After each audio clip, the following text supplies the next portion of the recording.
अस्सलाम वालेकुम, मैं हूं आपका दोस्त मोहम्मद दिलशान और आप देख रहे हैं फ्यू लाइफ। और आज का हमारा मेन टॉपिक शूज़ है।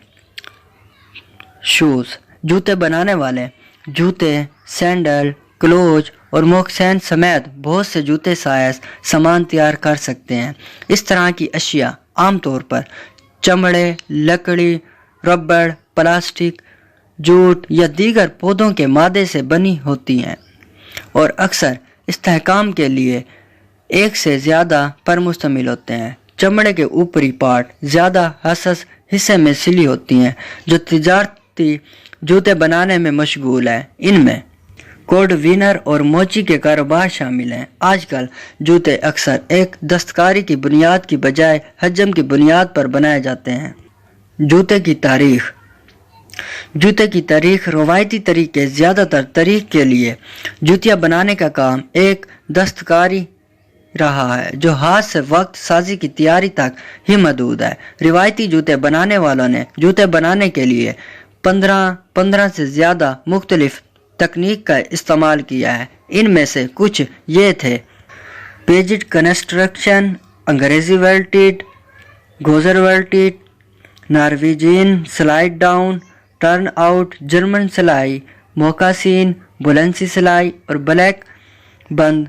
कदीम ज़माने से लेकर बहिरा रूम के इलाकों में पीरों का सबसे बुनियादी तहफ़्फ़ुज़ इस्तेमाल किया जाता था। ये सैंडल था जिसमें एक हिफाजती वाहिद होता था जिसमें पाँव पर चमड़े के तांगे या मुख्तलिफ मादों की डोरी होती थी। मशरिक बाइद में पहने हुए इस तरह के जूते प्लेट, घास या खजूर के तंदल से बने थे। ऐसे मौसम में जिसमें पूरे पैरों को ढकने की ज़रूरत होती है, बगैर पायलट के एक टुकड़े को घूंघे के साथ बांधा जाता था जिससे पाँव की पूरी हिफाजत होती थी और इस तरह एक मुकम्मल ढाप दिया जाता था। कुराने वस्ती के यूरोप में लौंग की पैदावार बड़े पैमाने पर थी। वो लकड़ी के एक टुकड़े से बने थे जो जूते के शक्ल में काट जाते हैं।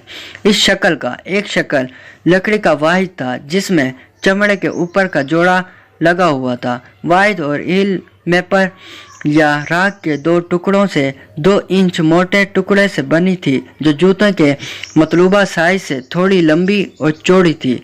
तनहा और हील के बैरूनी हिस्से को लंबी छीनी वाले नफास के साथ बनाया गया था जिसे क्लूगर की छड़ी या स्टाक कहते हैं, जबकि दूसरा नफास जिसे गरूर कहा जाता है, इसने वाहिद के इतराफ में नाली बनाई। किसी हलूर के इस्तेमाल में अंदरूनी वाहिद की नफूश पैर की शक्ल के मुताबिक ढल गए थे। इसके बाद चमड़े के पत्रों को तनाई के आसपास नाली पर करीब से फिट किया गया था। पाँव को खुश्क और आरामदा और पुरसकून रखते हुए कीचड़ और नम की हालत में कारकुनों के लिए कड़ियाँ बहुत फ़ायदेमंद थी। कदीम और रवायती तौर पर तैयार करदा दूसरी किस्म के जूते में पैरों के इर्द गिर्द लिपटे हुए फर्श और इन पर लिपटे हुए सैंडल, मोकासीन जुड़े हुए जूते के इस्तेकाम के बगैर सादा जूते शामिल हैं।